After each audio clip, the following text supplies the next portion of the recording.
Nope. Nope. Come on, him? Ooh, I like him.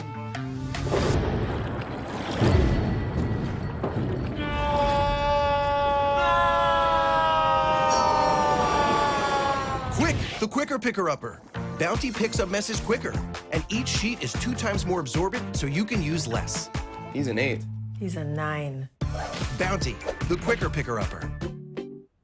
Are you hungry for authentic Caribbean food? Like jerk chicken, oxtail, red snapper, shrimp, Tofu and rasta pasta? well, find your way over to Mango's Caribbean Restaurant, 180 Auburn Avenue, right next to Royal Peacock. In downtown Atlanta. Them belly full, but we hungry. Mango's Caribbean Restaurant, open daily from 11 a.m. to 10 p.m. And on Friday and Saturday, we're open till 4 a.m. Come to Mango's and put some spice in your life. Oh, we've got a good thing going. Mango's Caribbean Restaurant, 180 Auburn Avenue, right next to Royal Peacock. In downtown Atlanta. For more info or directions, call 404-698-3992. Or log on to mangoscaribbeanrestaurant.com. For instant coupons, text MANGOS to 313131. Tell your mama hungry, papa hungry, brother hungry. Mango's Caribbean Restaurant. Authentic Caribbean cuisines. Open up the door, tell your mama hungry. Now, you can live in Texas and not have a good red meat blend. Texas Cowboy Dust is designed for steak and other red meats. It's out to be my most popular spice blend, made with onions, peppers, ground mushrooms, pink salt, and other spices. Texas Cowboy Dust also goes great with chicken, pork, vegetables, and adds a restaurant quality sheen to gravies and sauces.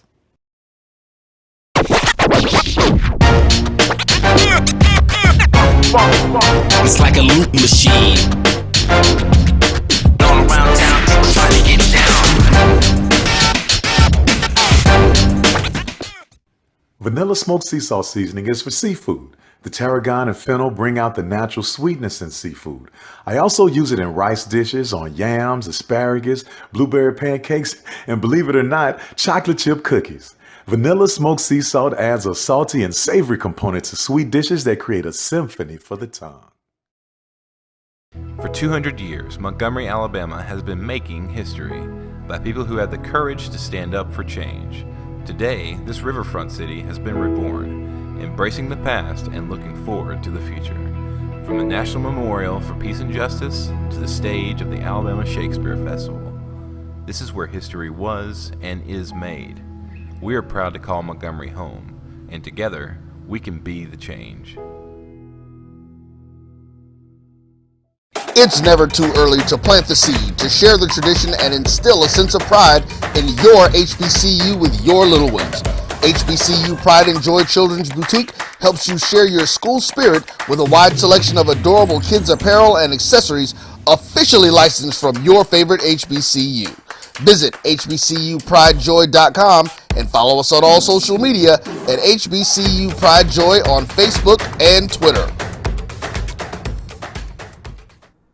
The Cuvée Group is a Florida-based marketing and training consulting firm. We help businesses communicate to their target audience and engage them in conversation.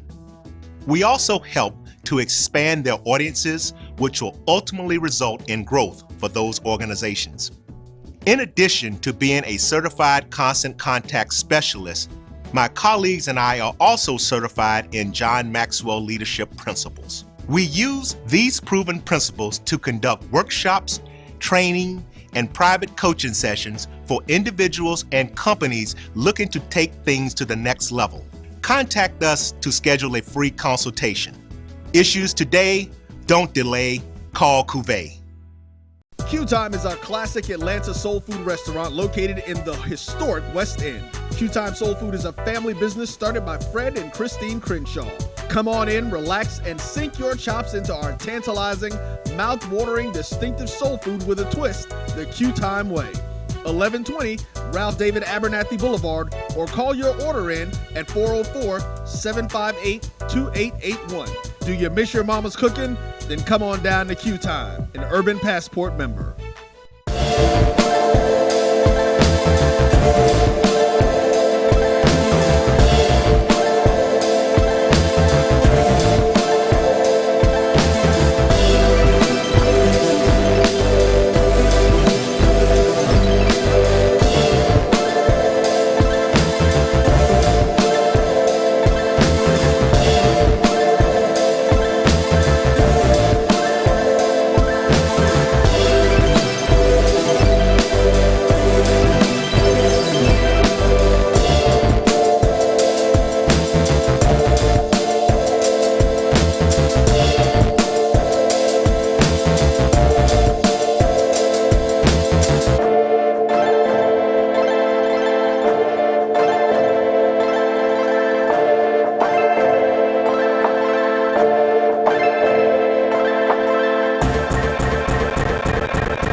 Back in studio, Roy Evans, producing today's show. Here's what the guest menu looks like. Of course, Charles Edmond, guest menu, he'll join me.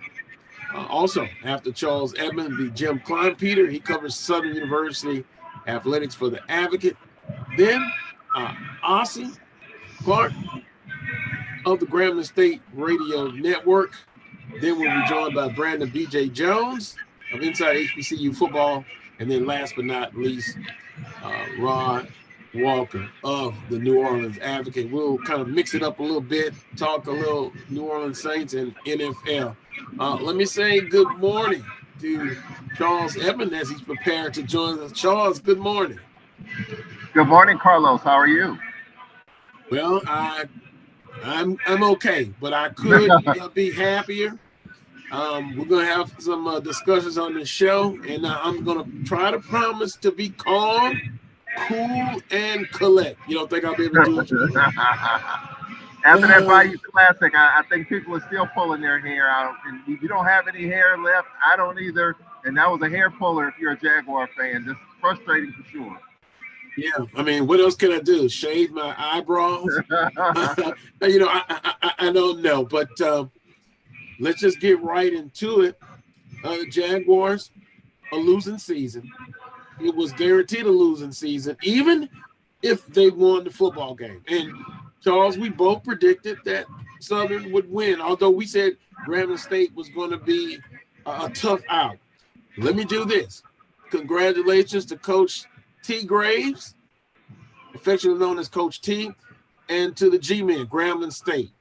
First and foremost, they came out and got it done. Congratulations to them. 29-26, Southern University dropped to 4-7 overall on the season. 3-5. Yeah, that's doggone painful. Underachieved. We talked about it, Charles, a team that was built for the championship. I drunk the Kool-Aid with Coach Rounds. You remember? I said I'd give him a 3-year contract. I think I should be punished for that. I should be punished for that. But yes, I drunk the Kool-Aid. This team, underachieved, undisciplined. Charles, I saw some things on the replay, the television, the camera angles of players, get into it with coaches, shouting at coaches. Star player walks to the dressing room, then comes back. Unacceptable. And that's just a microcosm of that game of the whole season. And then 500 yards, gave up a total defense. That's the same doggone defense we saw against Texas Southern. Birdville, 500 yards. And then, for the love of you-know-what, 347 yards rushing. Grambling State just gashed Southern University. Once again, you're going to hear this word often, unacceptable. Okay, Charles, I need a break. Go. You can comment on what you saw. I mean, it's, when I look at Southern in totality, 1 week the offense can't get it going. They can't get a yard on 2 or 3 games. Then some games against all four, and they're running the football well. They look pretty good. And then some games defensively, they just can't get off the field.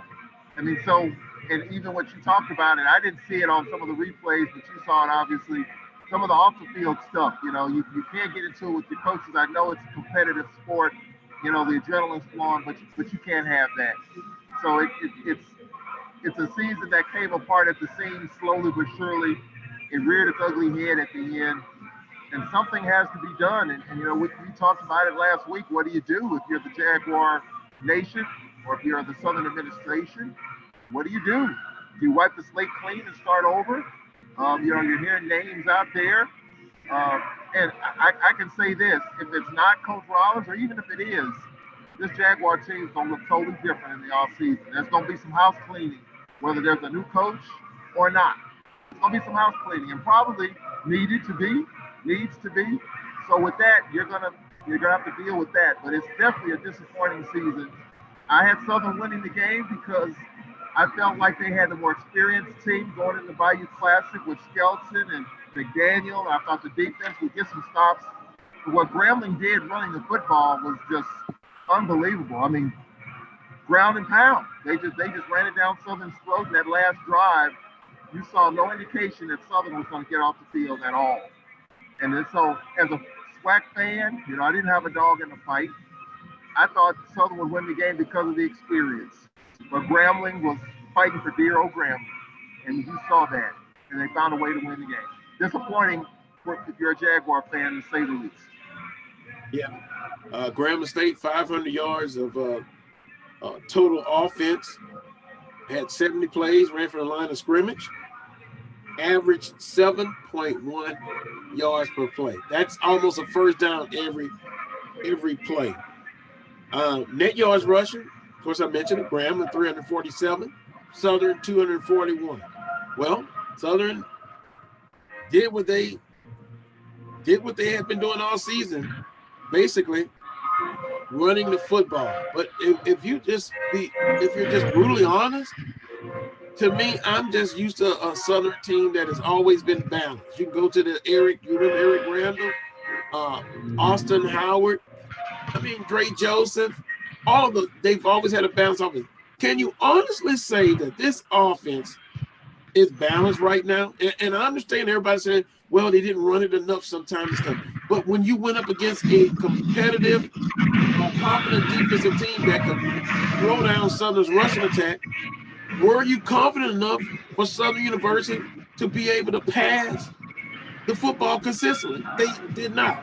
So when I look at it, and I'm going to talk about, just from my point of view, the needs for this football team going forward, and it'll start with who's going to lead the program. We're going to kind of talk about that. Third downs. Southern couldn't get off the field on third and long. Every time I have to cringe. I can't look, Charles. It's 3rd and 10. Will Southern get off the field? No. And I'll be honest. Conversations about, keeping some members of the staff, hell no. No. You talked about, being patient. Do you have to blow it up? You're going to have to start over. But whoever's the head coach, first things first, they're going to come in and grab the bull by the horns and establish the discipline. I'm also talk about how, as far as scholarships are set up for Southern University. They've put a lot of scholarships, and that was from the previous coach. I'll say it that way, because if I say the previous coach, then I'm a hater. But the way he set up the scholarships and the money bank, all of it for defensive linemen and offensive linemen. You need help at quarterback. You need help at the linebacking core, and wide receiver. So here's another thing. Whoever next coach comes in, he's going to look at it. Charles, you're right. You're going to have to cut some people. You're going to have to cut some scholarships. And your areas of need is what you're going to have to address. You're straight at offensive line. You're straight at defensive line. But if you got 18 scholarship players on the offensive line, 17 on the defense, I think you can get by with 12 on each side. So that's going to free up some scholarships. And you're going to need them. You're going to need them. But from a discipline standpoint, whoever it is, you've got to come in and establish the discipline. And Charles, we've already heard it. My phone has not stopped ringing. Text messages. Who will be the next coach? Has Coach Rollins been fired yet? And you haven't heard anything. The latest I've heard about that, Monday, 12 o'clock. Can't confirm that. Press conference. I'm more comfortable in saying it'll be sometime next week. Could be Monday, could be Tuesday, could be Wednesday. Yep. And Charles, you've heard it. There's no secret. Eric Dooley is the name you hear, one of the names you hear. So it is a complete situation where you're at the crossroads now if you're Southern, and Coach Banks has to nail this. He absolutely has to get it right. If not, then you're looking at a whole different situation with a new president / chancellor coming in. It could get tough. Absolutely, it could be. I mean, you're talking about from the top down, president, chancellor, AD. You know how the politics work in these type of things. When a new president comes in, he wants his own or her own AD. You know, I think Roman Banks has done a nice job. I think, you know, with the basketball hire, the baseball hires, he's hired 2 baseball coaches. This one, he's got to stick it and nail it. It's not going to be easy. It's not going to be an easy transformation. It's not going to be an easy transition. You're going to take steps back just because of what you just talked about. Undisciplined. I think a new coach will probably clean that up right away. I think a new coach, whoever that coach is, saw the Bayou Classic and sees that, you know, you got to clean that up. But this has got to work, and it's got to work quickly because the early signing period's coming up here in the next week too. So you got to hit the ground running. I've seen pictures of Fred McNair all over the place recruiting. Coaches are all over the place. The transfer portal's busting at the seams. So you can get talent, but it's just a matter of getting the right talent. But you got to have a coach in place. And right now, Southern at this point is Rollins. Right now, come Monday or Tuesday or Wednesday, it may be, may not be. I don't know. Yes, you've heard Dooley's name mentioned. Yes. And if that's the case, it's probably a done deal already. But his team's playing in a game today at 3 o'clock. So that's probably why you haven't heard anything. But if he is the guy, then you'll know Monday, Tuesday, or Wednesday, or whatever day that is next week. But the program needs to get a leader, needs to get it right here and right now. Because you look at Jackson State, you know, they're rolling full speed ahead. The AMU's going full steam ahead. Got to get somebody in place to be able to hit the ground running and run with the big dogs, if you will. Well, it's going to be interesting because we're going to have different guests, of course. Jim Kleinpeter coming up, Ossie Clark, Brandon B.J. Jones. We'll take a look at FAMU and their disappointing loss to Southeastern. A lot of conversation on social media about that game, Charles. Let me read. Well, Jamar Scott says, good morning to Coach Brown, Shell, and Charles Edmond. Jamar, good morning to you, sir. I know you're probably going to be somewhere in Jackson at the SWAC Championship. We're going to talk about that. We're going to get predictions. We'll look at that ball game. Marlon says, 4-7, haven't felt this way since 2012, a losing season. And by the way, Coach Odom's first year, 4-7, but they decided to bring him back, and we see what happened. We saw what happened. Did a good job, just couldn't beat Alcorn, because I know you were happy to see Odom's retained. That's the way I feel about that. Second place, even, I'm going to take a shot here, even at Norfolk State. Guess what? Where Norfolk finished, Charles? I don't know. Where did they finish? Second place. Yeah, second place is going to be it. Jack says Southern has done a terrible job recruiting pure passing quarterbacks during the entire Odoms Rollins era. And you know what, Jack? I'm going to give you 3/4 partial credit for that. You're absolutely right. Actually, you're right. But, you know, with Odoms and with Rollins and Coach Odoms, they like the read option. They like the option. And I guess that's my point earlier. If you have a balanced attack, Charles and Jack, then you're going to have a quarterback that can do both equally well. To me, a dual threat quarterback is one that can do both well. And what you've seen at Southern, even with Coach Odoms and with Coach Rollins as far as Skelton, you saw an athlete at quarterback. There's a big difference. You've got to be able to do both equally well. That's my definition of a dual threat quarterback. Charles, go take a timeout. When I come back, visit with Jim Kleinpeter. Charles Edmond joining me for hour number 1. You're watching the Carlos Brown Show on the Black College Sports Network. We'll be right back. Nope. Nope. Come on, him. Ooh, I like him.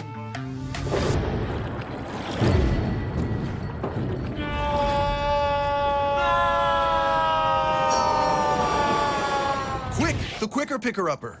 Bounty picks up messes quicker, and each sheet is 2 times more absorbent, so you can use less. He's an 8. He's a 9. Bounty, the quicker picker-upper. Are you hungry for authentic Caribbean food? Like jerk chicken, oxtail, red snapper, shrimp, Tofu and Rasta pasta? Well, find your way over to Mango's Caribbean Restaurant, 180 Auburn Avenue, right next to Royal Peacock. In downtown Atlanta. Them belly full, but we hungry. Mango's Caribbean Restaurant, open daily from 11 a.m. to 10 p.m. And on Friday and Saturday, we're open till 4 a.m. Come to Mango's and put some spice in your life. Oh, we've got a good thing going. Mango's Caribbean Restaurant, 180 Auburn Avenue, right next to Royal Peacock. In downtown Atlanta. For more info or directions, call 404-698-3992. Or log on to mangoscaribbeanrestaurant.com. For instant coupons, text MANGOS to 313131. Tell your mama hungry, papa hungry, brother hungry. Mango's Caribbean Restaurant. Authentic Caribbean cuisines. Open up the door, tell your mama.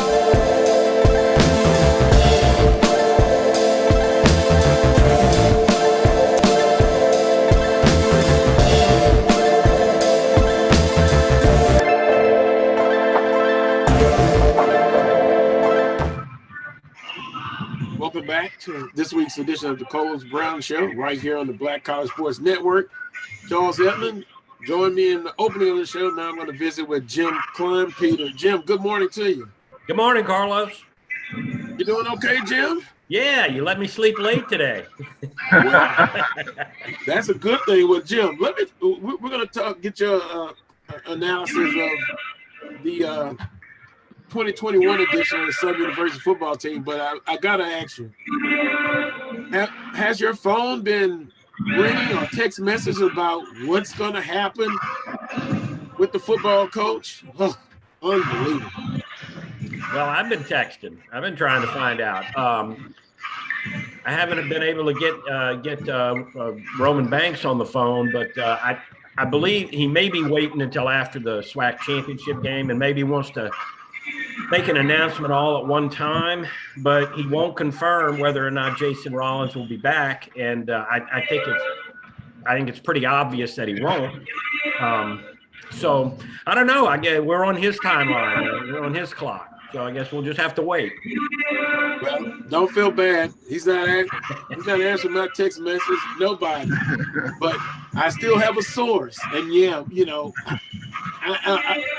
this whole situation, you know, we'll find out sometime next week, I believe. That's my opinion. Yeah, and he did tell me. I talked to him at the Bayou Classic press conference, and he said he needs to do something quick. You know, he admitted that because of the early signing date and getting somebody in place. You got to move faster now. That's why That's why you see all these coordinators getting fired in mid-season, and the timetable has moved up. Usually you could wait until after the last game and everything, and people getting fired all over the place before the season's over. So, I don't think he can wait any later than next week, any later than next Monday or Tuesday. December, 15th is early signing period? Is the beginning of the signing period, and you know, even that, you got to start scouting the transfer portal too. That's become the biggest variable, I think.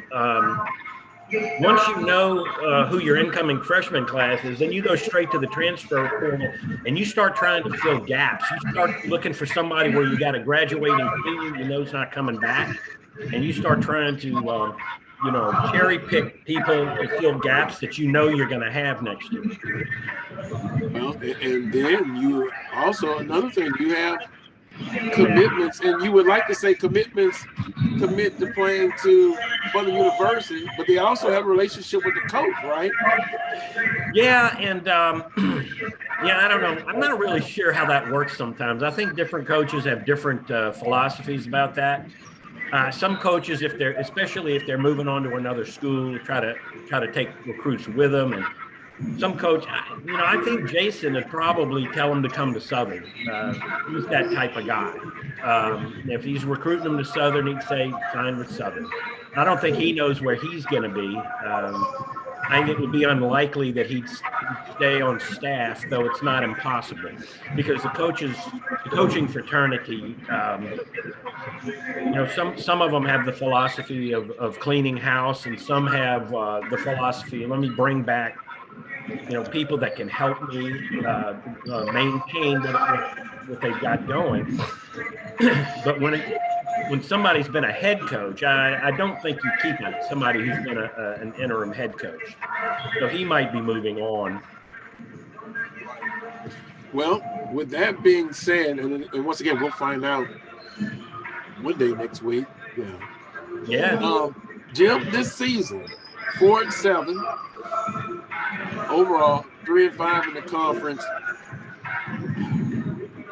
The Bayou Classic, was that a microcosm of the whole season? As you look back and reflect on it, what happened? I don't know. I did not expect Southern to play so poorly. They knew, Grambling is a crippled offense. Their best play was the quarterback lead, and Southern went into the game knowing that. And they couldn't stop it. They were ripping off 36-yard runs, just the quarterback taking a snap and picking a hole and running. And that wasn't Ladarius Skelton back there running those. It was Elijah Walker, who he's a decent athlete, but Southern, that was what they'd done all year. And Coach Rollins, talked about how one of the problems they had was getting healthy on defense. They were healthier than they were all season for the Bayou Classic and couldn't stop just an oversimplified, crippled offense that ended up with 500 yards. And to put it in perspective, Grambling did not have a single game with 300 or more yards this year. Not a single game did they, and they had 500 in this game. So I don't want to say Southern quit or didn't show, but it looked like they didn't show up on defense. Charles, that in a nutshell. The team came. It seemed like there was no emotion, just lethargic coming out, and again, they're just very disappointing because you talked about a team that was built. At least that was my word. Built for a championship. Just didn't get it done. It just didn't get it done. Well, I think they don't have playmakers, especially on defense. Jordan Lewis was a playmaker for them, and they have not been able to get him turned loose. He's had a couple of injuries. But other than Jordan Lewis, they don't have any playmakers. Now, they've got guys that really play their hearts out. And I'm thinking of Chase Foster, but he's a 5'7", 165-pound safety in the SWAC. And I just don't – I believe that, although he makes plays and he makes a lot of tackles, I think you can take advantage of a guy like that. He had 3 interceptions all in one game, and he's got the heart of a champion, but he just doesn't have the body. And so he's one of the best. Now, Glenn Brown's a good player. He's a shutdown cornerback. He did a good job. He didn't make a lot. He made a couple of plays, but you see, they don't have that big, hard-hitting safety. They don't have that. Ray Anderson at linebacker was a good, solid inside linebacker, but you need the outside guy. You need the pass rush guys. You need a guy in the middle who's penetrating and pushing the pocket so the quarterback can step up. Davin Cotton was hurt. Cameron Peterson was hurt, and they're decent tackles. No playmakers. The best playmaker on offense was Ladarius Skelton, and they couldn't get him on the field enough. So there you have it. Charles, you have a question? Yeah, Jim, it's good to see you. My question to you is, when you look at Southern's season, when do you think it all kind of went south? You know, Carlos and I talked about it. The McNeese game, you look at the Texas Southern game, couldn't pick up a yard in the fourth quarter. They win that game. They are still in the race. They look really good against Alcorn, trailing 6 different times and rallying and win that game in the final seconds. Then against FAMU, disappointing. Let a 10-point lead against Jackson slip away, and then the Bayou Classic. As you covered Southern, when did you see that maybe the season was starting to slip away? Was it just the injuries piling up, or was it one game? Was it one play? Where do you see the season turning on the sour note? Well, I really think it was the Prairie View game, and it wasn't so much that they lost that game, but they just got overwhelmed. They played decent in the first half, but they gave up a touchdown right before halftime to Prairie View to fall behind by 2 scores, and then they come out in the second half and they just fell apart. Like they tried to run a kickoff, the second half kickoff, out of the end zone, and ended up backed up to their 10-yard line. Then they committed a penalty, a delay of game penalty coming out of halftime. Inexcusable. And then they throw an interception and give up a touchdown. And so now they're way behind the stick. They're way behind on the scoreboard. That was the first game. That was homecoming, huge crowd, and they just completely fell on their faces. Got whipped by, gave up 48 points. And it was like, that was kind of like, I think the team began to doubt itself. Didn't score in the second half, only scored one, I think, a touchdown in the second half. It started this thing where they would play well in the first half and look like they were getting maybe outcoached in the second half every week. You know, not unable to score, unable to make the play that they needed to get over the hump. So I think it was that Prairie View game, actually. And that was the beginning of that 4-game homestand where they really, really could have, created some great momentum. Well, Jim, and I understand that. And I also would take a look at, I guess, the most disappointing, and there were many, but that Texas Southern game, wow, defensively. And I guess I'm looking at Coach Washington, NFL experience, played in the NFL, but it just, and I understand about injuries, but it just seems like defensively, like the rest of the team, they were consistently inconsistent. Yeah, the Texas Southern game, I mean, they played well enough on offense to win that game. The defense really did let them down by giving up so much, and they put the offense in a situation where they needed to make a play, and then ended up kind of hoping that the referees would get it right. And the referees really, I don't want to use that S word because this is a family Zoom call, right? Yeah, most of the time, yeah. I mean, okay, and I think it was borne out because that officiating staff got suspended, and the replay official got fired after that. There's no way all that should have happened, but they put it in the officials' hands, and look what happened. So I don't know. They still had a chance to overcome that game. But beating Prairie View would have given them a tiebreaker against the team that eventually won. And they lost 2 games down the road. So who knows what could have happened if they could have somehow beaten Prairie View. Well, Jim, as we look forward, look to the future, whoever the coach is, how bare is the cupboard? Or even if I use that, are they still a team that, if they can get the disposition satisfied, will this team, should we have some patience, as Charles would say, with this football team going forward, because there's always high expectations? Where do you see this football team in the next couple of years? Well, one thing, and I don't want to say this as a positive, but they finally, Ladarius Skelton's going to move on. So he's out of the equation now, and they can move forward with Bubba McDaniel, who I think is a very serviceable quarterback when you surround him with good players. They really desperately need a big play wide receiver. And, you know, Markeem McLean is going to be gone too. And he wasn't quite the guy, you know, they couldn't seem to get the ball to him when they really needed. So they need a couple of guys that when one's covered, the other one's open. So they need a big play wide receiver, which is something that it seems like every other SWAC team has. Somebody that they can go to in a pinch.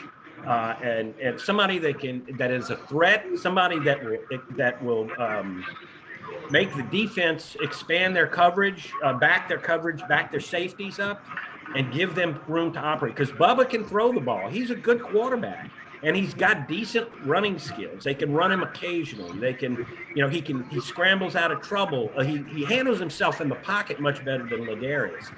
But finally, not having Ladarius on the team, they can move on from trying to incorporate him, and that's going to help them. You know, that their offensive line is going to return 3 guys, so they should be solid. So they should be able, and they got probably the best stable of running backs in the conference. And they don't have the best running back, singular, but the best. I mean, they got a foursome that I don't think anybody can beat out. They got 4 guys that can lead the team in rushing every week. Oh, well, of course, they're going to lose Devon Ben, I have to say, and that's going to hurt a little bit. But I think what they get back is definitely strong. They've got to find a playmaker on defense. They've got to find a couple of playmakers on defense, and they got to get Jordan Lewis turned loose. Find a way to use him, you know, all over the field. Well, Jim, it's going to be interesting. I guess just like everybody else, we're waiting to see what happens. I guess in the next 72 hours, maybe something like that. I gotta believe Monday we're going to know something. Yeah, and you know, I've heard Monday at 12 should be a press conference. We'll see. I'm expanding a little bit. I'm gonna say Monday, Tuesday, or Wednesday, but it very well could be Monday. And we'll see, and that's the biggest question. I may have to put my phone on mute. Yeah, well, I know that there's a lot of talk about Eric Dooley. Yeah, coming home to Southern. You know, I mean, it's good. I think that's the first place I'd look. It's the first place I'd ask. So it could be that they're waiting for that SWAC title game, and if Prairie View wins, they may have to wait 2 more weeks. That was some dates I was given: December 6th, 7th, and 8th, and then 19th, 20th, and 21st. So if you're a detective, you know what that says. At least it points in that direction. SWAC championship game, then the celebration bowl. So that is going to be interesting. Jim, appreciate the time. It's never a dull moment, Southern University athletics. My pleasure, Marcus. I enjoy it. Thank you for asking me. Take care, Jim. That was Jim Kleinpeter. He covers Southern University athletics for the Abbott. We're going to take a quick time out. When we come back, it'll be more of the Carlos Brown Show right here on the Black College Sports Network. Now, you can live in Texas and not have a good red meat blend. Texas Cowboy Dust is designed for steak and other red meats. It's out to be my most popular spice blend, made with onions, peppers, ground mushrooms, pink salt, and other spices. Texas Cowboy Dust also goes great with chicken, pork, vegetables, and adds a restaurant quality sheen to gravies and sauces.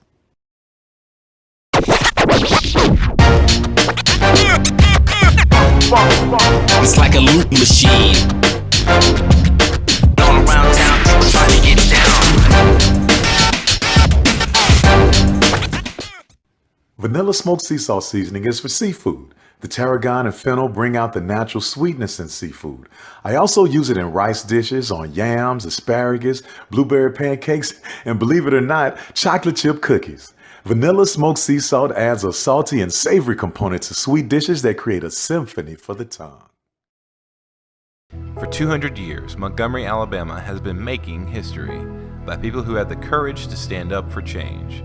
Today, this riverfront city has been reborn, embracing the past and looking forward to the future.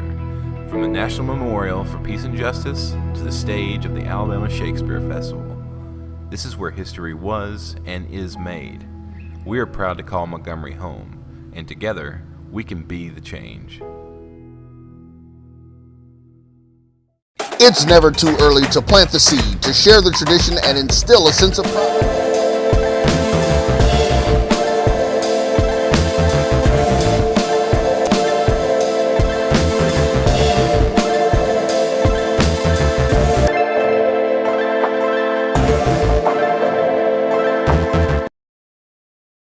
Welcome back to this week's edition of the Carlos Brown Show right here on the Black College Sports Network. I'm joined by Charles Edmond of the Alcorn State Radio Network. Charles is, as you can see, he's at Fogler Arena, New Orleans, Louisiana. I tell you, him and Roy Evans are the two hardest working guys in sports today. Charles, a big game. Hey, I'm putting the pressure on Alcorn State. Southern went in and beat Tulane for the first time in New Orleans. I think Alcorn has a shot today. What do you think? Yeah, I think so. I mean, I think this is the biggest game of the non-conference schedule for Alcorn. It doesn't get any easier from here. You go to Houston, that was a Final Four team. You got Baylor on the schedule. You got Tulsa on the schedule. You got Wichita State on the schedule. You got Minnesota on the schedule. So when you look at these type of games, this is one clearly we can get. We beat Milwaukee on our last game. We've had 3 games that we lost by 4 points or less. The team's getting better. They got to continue to get better. Even Landon Bussey, talked with him last night, he admitted that this is a big game for momentum's sake. And here we got about a month before conference play starts, and you're seeing some big wins by teams in the conference. Jackson State beat Louisiana. Grambling won a game out of conference. Southern beat Tennessee State.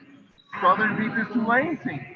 So, maybe we're starting to see some more of our SWAC teams win some of these quality games. And hopefully the Braves will be able to add to that if they can get it done here this afternoon. It's a big game, I think, as we switch, with a month left before we get into conference. Some tougher teams are coming up, but this is one we can get. Well, those non-conference wins, you know how they make me feel, Charles. It seems to be a bit of an improvement so far. And so when conference season starts, I guess the more wins you have, it looks a little bit better than being 2-14 and 1-13. And, we've talked about it a lot. To me, the excitement, it just kills some of the excitement for basketball because we're in a conference that football dominates week in and week out. But hey, I like a winner no matter what sports. You want to win championships. You want to have a winning culture. And so the more wins in non-conference, the better. And I'll tell you something else. We're going to eventually talk about that as far as football, and specifically FAMU and Southeastern, who went in the playoffs. And we're going to discuss what you text me as well, Charles, about respect for the FCS playoffs. But I wanted to bring back Ossie Clark of the Grambling State Radio Network because if you remember, I predicted Southern to win, but I congratulate Coach T. Graves and also the G-Men for pulling out. And we both said this was going to be a tough ball game. Ossie, good morning to you. How are you all doing on this morning? Well, I'm doing okay, Ossie. I'll be honest with you. I could be better. But hey, congratulations to Grambling and Coach Graves. That was a football game that Grambling State was able to take care of business. Absolutely, and I think those guys who played actually played very inspired football. Graves and Coach Graves out there to those young men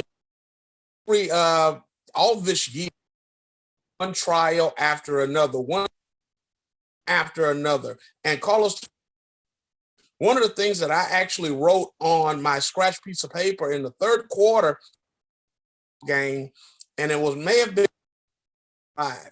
I said something good must happen for the Grambling, and it just seemed touchdown was taken away. University had to come back, run a play, get into the end zone, and kick the extra point. The point was missed. We were, how big a play was that on Saturday to count immediately and kick the extra point, which put Grambling in a position tied so that Garrett ended the game and actually win Tigers. So it wasn't a around. I have to tip my Rollins and his staff at Southern doing an amazing job of having their guys as well. But for Grambling, with many Grambling fans, it wasn't possible for Grambling football game. Grambling played ball, did what they needed to do to, and all you can say is Coach Terrence Gray staff did an amazing job. Well, they did an amazing job, and if you would have told me that Grambling State would have rushed for, 347 yards, 500 total yards, I guess I didn't see it. But then when I look back at Southern and Texas Southern, the Prairie View game, Coach Graves and Grambling State, they basically came in and said, we're going to shorten the game. We're going to dominate the time of possession. And they were able to run the football against Southern University. Charles, were you surprised that Graham was able to put up that many yards? Because they struggled offensively during the year. But, hey, when they counted the Bayou Classic, they were able to get it done. I absolutely was surprised that they were able to cash Southern for what they did. Just in that last drive, Ossie, I predicted Southern to win the game. And, I'm a Grambling-ite. I just thought the experience that Southern had coming into the Bayou Classic, especially at the quarterback position, would be the difference in the game. But I didn't expect Grambling's defense to just give up so many yards on the ground. Big play after big play after big play on the ground. That last drive, you can tell that Southern had no answer defensively, and you knew that Grambling was kind of milking for all it was worth to kick the game-winning field goal. So I was really surprised at how Southern's defense just couldn't get off the field. But you got to give Grambling credit. This is what I've been talking about, guys. You got to stay with the run, even when it's not working. And there's only a couple of teams that can do that. Alcorn does it, and I think there's another team or two in this league that does it. But Grambling stayed with it. They saw it was working. They stayed with it, and it was productive. Not as, and I was surprised that it was as productive as it was. And honestly, what does this do for Grambling State winning the Bayou Classic? Now they're searching for another coach. Does it set the atmosphere for Grambling State to really now focus on getting back to the Grambling way, as the late great Coach Eddie Robinson would say? Point, I think it does, and it helps the Grambling Tigers to actually who can come in and actually make things the Grambling way. Because let's just be real, Grambling State University, they honestly people. Why? Because they only know what it means.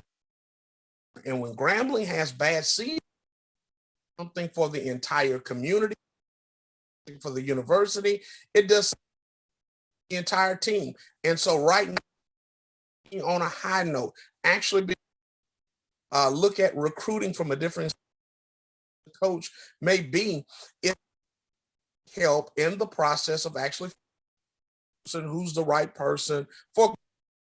And the truth of the matter is, Carlos, who's the right person, the world particular point, but who must come in and keep the of Grambling State University going right now. They have to ride this wave, actually get back on track, bode well for whoever comes in Grambling has won the Bayou Classic every for both institutions, especially in the recruiting and now coach.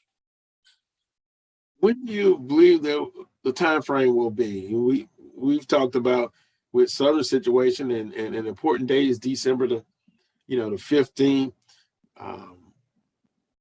What's the time frame for Grambling State to hire their next coach? Will it be very quickly? Will they try to meet that December 15th deadline, or that particular time because of then the early signing period starts? We'll actually have somebody in before this particular point. I don't think that there should be a rush to get some. You can transition and get every to recruit. I think that the finding somebody that quickly, is going to really, depending on who you're looking to come in and be the head coach. Could it happen the 15th? Maybe by January. January would probably be a better barometer or a place to look to see for Grambling State University coached by the first of the year, and able to get guys in and still do recruiting in the kids that are out there that haven't great student athletes. I was just at Houston Neville game on, and I'm telling you, one athlete. So if you can get somebody recruit that South Louisiana before you, if you can find somebody who these guys that are in the North and pull those guys in, whatever it is that has that ability to be very heavily and very well, will Grambling State University. Well, I say we appreciate you joining in and kind of giving the Grambling State perspective. Once again, congratulations to Coach Graves, the interim head football coach at Grambling State, and the G-men with a big victory at my feelings. Hey, but keep it in the family. Grambling State wins it fair and square. So congratulations once again. And hey, I said we'll talk again real soon. Okay, Carl. And the one thing that I would leave today, thank you again. Thank you, and go Tigers. All righty. I understand. Have a great weekend, Ossie. You as well. Okay, thank you. That was Ossie Clark of the Grambling State Radio Network, kind of getting the Grambling's perspective on it all. A big win, Charles, for Southern. Fans, disappointed, but I just get the feeling some of the fans now, though, it's over. Now, anticipation with who will be the next coach. And Charles, you hear a lot of names. Of course, Dooley, you hear that, and Eric Dooley, head football coach at Prairie View, and playing for the SWAC football championship. Then you also have here Kevin Sumlin's name. Really? I just can't see that. Jerry Mack name services again. We'll know in 72 hours. My only criteria would be, well, one of them will be head football coach. He could have been the head coach on the FBS level, FCS level, Division II coaches that want to step up and they have experience. But we'll see, Charles.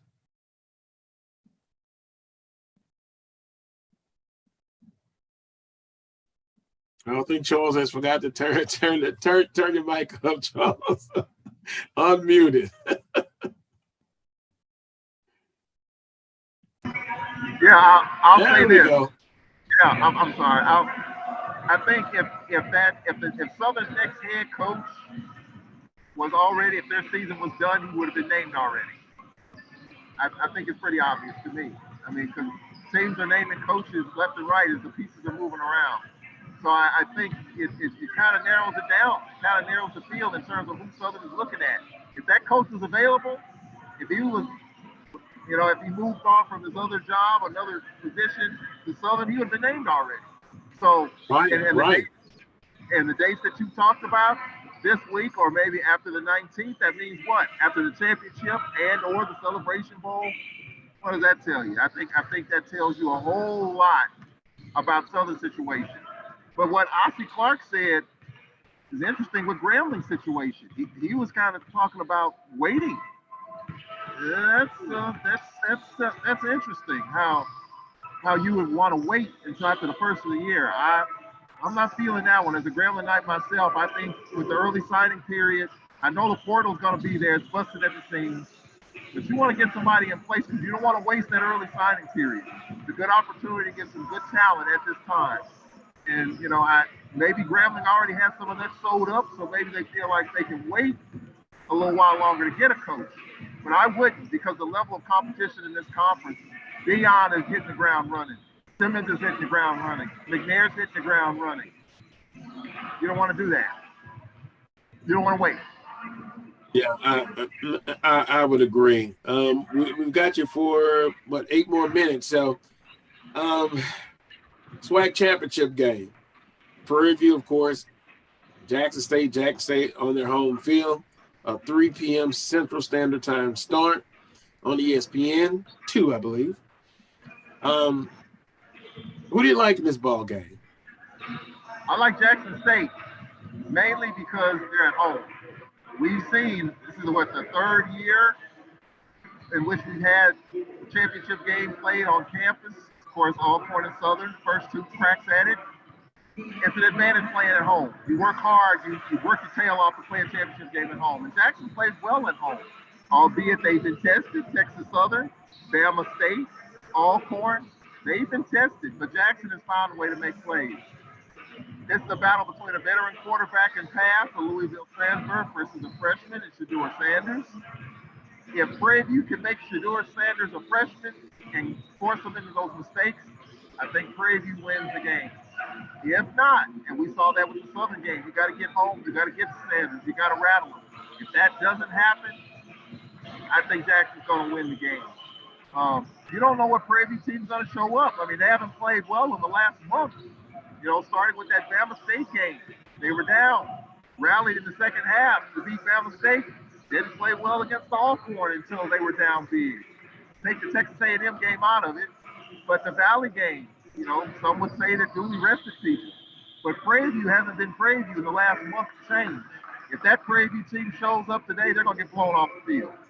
But I do think Jackson, I think overall it's just a better team. That defense, that front four, offensive and defensive line is really good.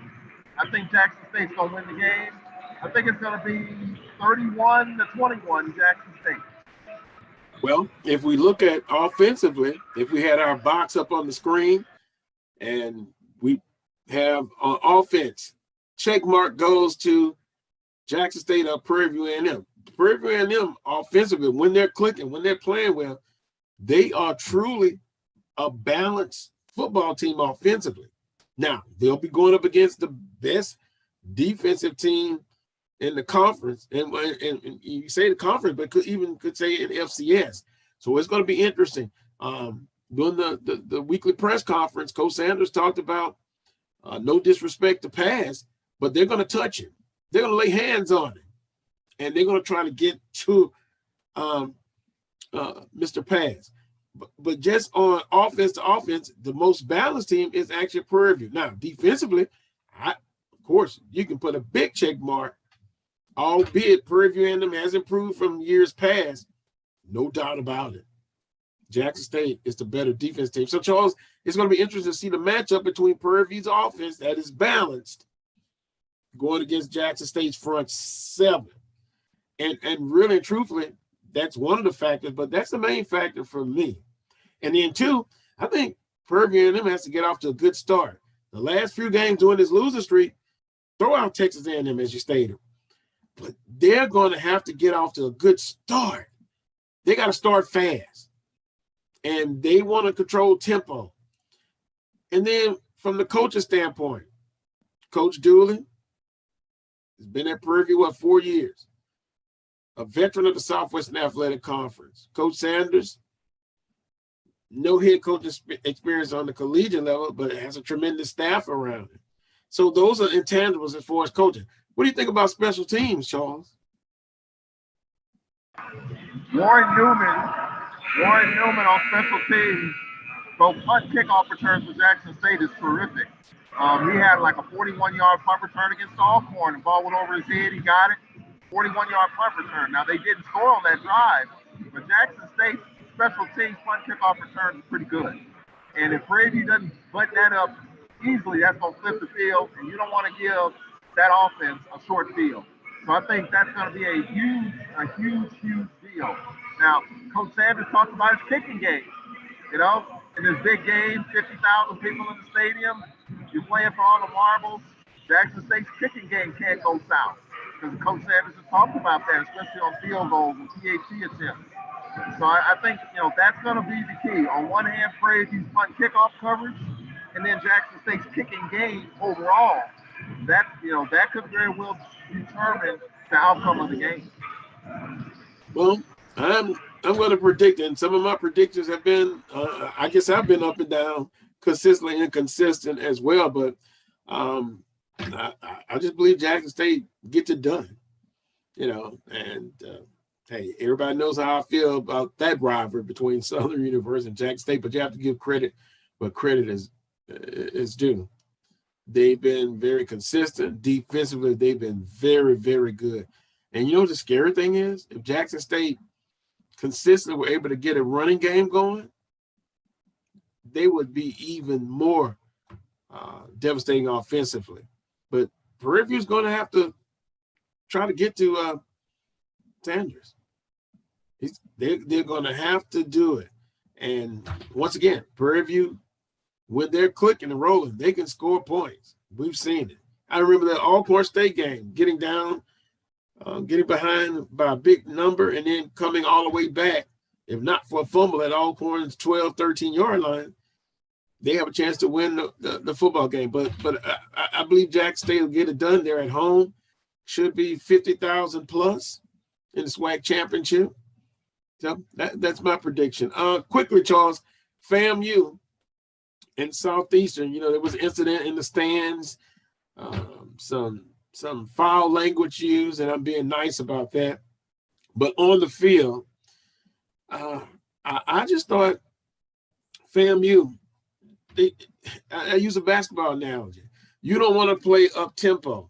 You want to establish the run if you're FAMU. And it just seemed like they played right into the hands of Southeastern, you know, throwing a lot of passes.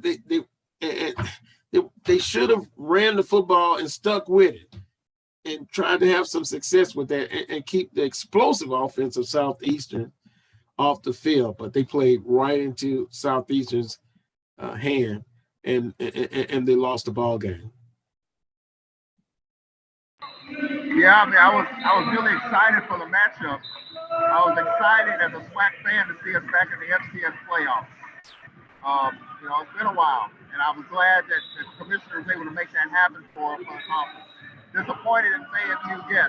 You gotta limit possessions by chewing up the clock, running the football, controlling the game, playing complementary football. You got to do all that in the postseason because you're not going to get as many cracks at it. But, you know, I'm happy for FAMU. I'm happy for the SWAC. As an FCS guy, I love the playoffs. I want to see us have some success in the playoffs. And I read all the posts about we shouldn't have been in the playoffs to begin with. That's garbage. That's bull with me. You know, you want to be the best at whatever level you're at. We forget about the fact that we are FCS conference. We want to be the best in that. We got the best of both worlds. You got the Celebration Bowl on one end, and you got the FCS playoffs. We know what the Celebration Bowl brings. Even though the FCS playoffs financially doesn't bring it, but it still brings you stature in terms of trying to be the best in the FCS. I want to see it. I want us to do well in it. I want us to continue to stay with it and stay in it. And who knows what's going to be next year. But I'm all for the playoffs, and I hope we eventually make a deep run at it one of these years. But I'm glad to see it. Congratulations to FAMU. It's disappointing what happened in the stands. I mean, I was really sad to read all the commentary with that. That's so unfortunate. You know, there's some people on Southeastern side that said it didn't happen. And I don't know, but if it happened, shame on whomever. You know, because it's sad to see, because you take away from the experience. But congratulations, FAMU, and I'm looking forward to whomever's the next representative in the fall of 22 representing the SWAC and the FCS playoffs. I'm all for it, and let's get it done. Let's get over that hump. Well, all I'm saying, you know, we've had many debates about this, so financially we understand. But for those institutions that want to participate in the playoffs, you know what I'm going to say, Charles? You can't wait till the playoffs to start playing these teams. You're going to have to start playing them in the regular season. Yes, home and home. I know they don't bring in a lot of fans. Who cares? You've got to start playing them in the regular season and having some success. That's the bottom line. That's how I feel about that. But congratulations to FAMU on a very good season.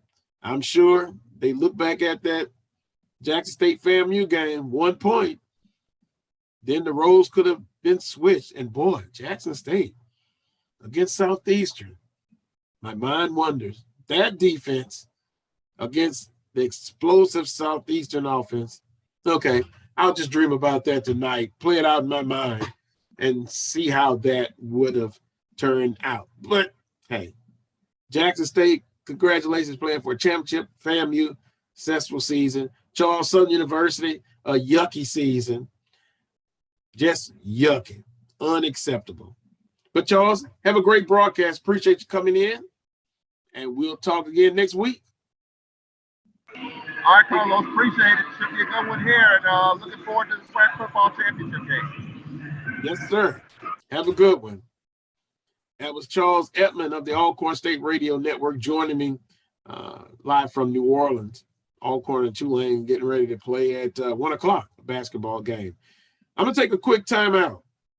When I come back, I'm going to visit with Brandon B.J. Jones. He's the host of Inside HBCU Football. He's a Southern University alum. He played at Southern University. He transferred into Southern University, played under the legendary Coach Pete Richardson. We'll talk with him about, of course, what's going on in Jackson today, his prediction. Also, we'll talk about his thoughts, personal thoughts on the Southern University coaching search. Who will it be? Will Rollins even be on the staff?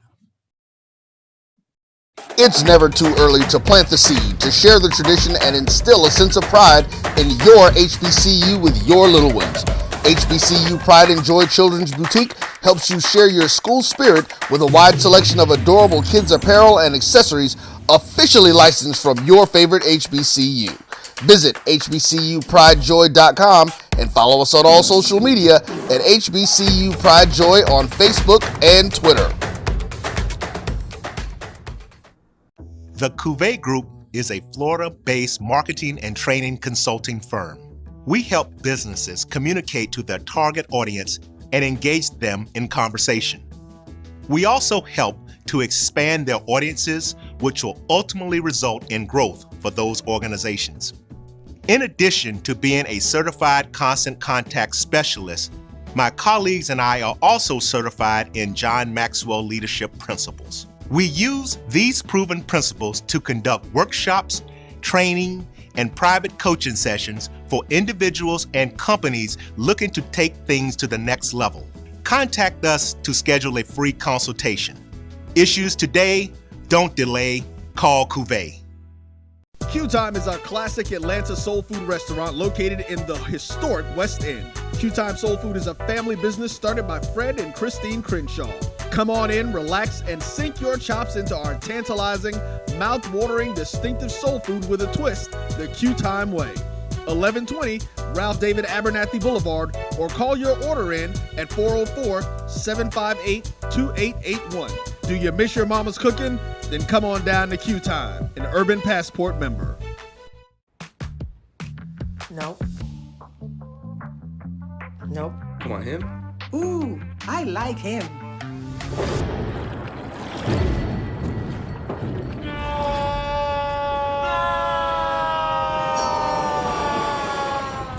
quicker picker-upper. Bounty picks up messes quicker, and each sheet is 2 times more absorbent so you can use less. He's an 8. He's a 9. Bounty, the quicker picker-upper. Are you hungry for authentic Caribbean food? Like jerk chicken, oxtail, red snapper, shrimp, Tofu and Rasta pasta? Well, find your way over to Mango's Caribbean Restaurant, 180 Auburn Avenue, right next to Royal Peacock. In downtown Atlanta. Them belly full, but we hungry. Mango's Caribbean Restaurant, open daily from 11 a.m. to 10 p.m. And on Friday and Saturday, we're open till 4 a.m. Come to Mango's and put some spice in your life. So we've got a good thing going. Mango's Caribbean Restaurant, 180 Auburn Avenue, right next to Royal Peacock. In downtown Atlanta. For more info or directions, call 404-698-3992. Or log on to mangoscaribbeanrestaurant.com. For instant coupons, text MANGOS to 313131. Tell your mama hungry, papa hungry, brother hungry. Mango's Caribbean Restaurant. Authentic Caribbean cuisines. Open up the door, tell your mama hungry. Now, you can live in Texas and not have a good red meat blend. Texas Cowboy Dust is designed for steak and other red meats. It's out to be my most popular spice blend, made with onions, peppers, ground mushrooms, pink salt, and other spices.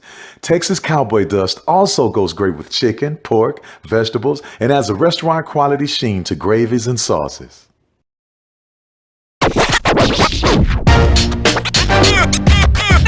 It's like a loop machine. All around town, people trying to get down. Vanilla smoked sea salt seasoning is for seafood. The tarragon and fennel bring out the natural sweetness in seafood. I also use it in rice dishes, on yams, asparagus, blueberry pancakes, and believe it or not, chocolate chip cookies. Vanilla smoked sea salt adds a salty and savory component to sweet dishes that create a symphony for the tongue.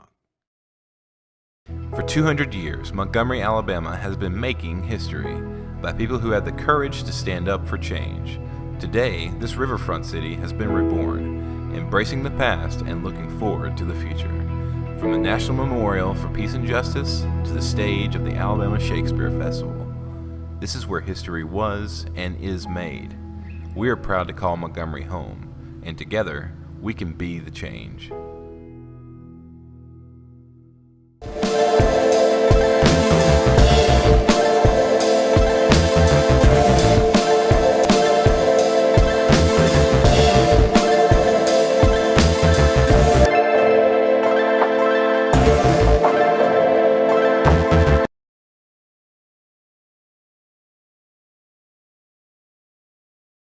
Back to this week's edition of the Coles Brown Show, right here exclusively on the Black College Sports Network, as I wait for my next guest, Brandon B.J. Jones. And of course, following Brandon B.J. Jones will be Rod Walker of the New Orleans Advocate.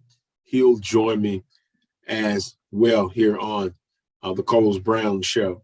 I want to say good morning to everyone. Good afternoon now. See, it's morning when we start. It's afternoon, but after 1 hour, so good afternoon. Michael says, good afternoon, guys.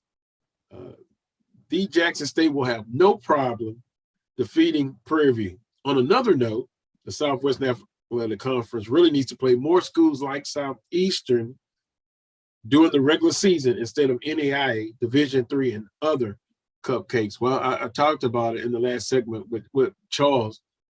Yeah, but for those who want those, meaning institutions, if you want to get that at-large bid, you're going to have to start playing those teams that are constantly in the FCS playoffs, and you're going to have some success. So I do agree with that. Good afternoon now to Sandra. Good afternoon to Gerald. Good afternoon to Michael. Michael says PV 100, Jackson State 10. Well, I can tell that's a Southernite, a Southern faller. Don't like Jackson State. It is a healthy dislike.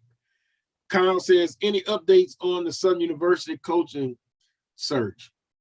Well, I was told, Kelly, that here's some dates to remember.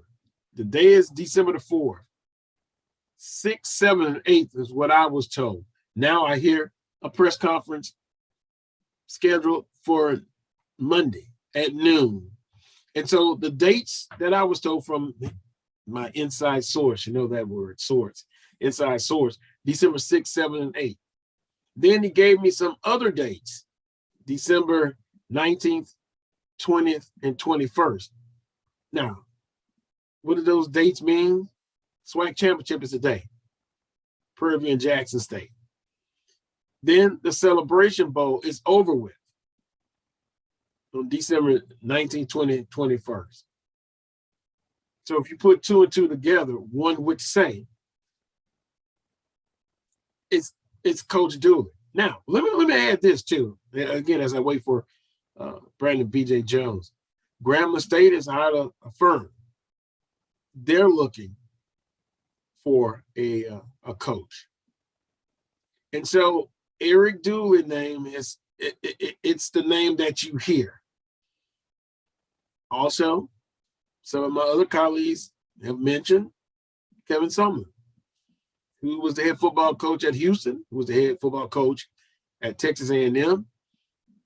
He was fired at Texas A&M, and then he moved on to University of Arizona, and he was fired from there. So he may meet the criteria of, and what I was told, don't be surprised if it's someone who has had a football coaching experience on the FBS level and FCS. But also, I could think of another guy who hasn't had head football coach experience on the FBS level, but he was a former coach, head football coach at North Carolina Central, Jerry Mack. Hugh Jackson name. You've heard that name. So really, we're speculating. We think we know who it is, but I guess we're going to have to wait and see whether the press conference is Monday, Tuesday, or Wednesday. The latest I'm hearing Monday at 12 noon. So I guess if you're looking at it from that perspective, and if you put percentage-wise in, 80% Eric Dooley, then it could be someone else. And I also was told that the coaching search never ended. It was going on even during the regular season.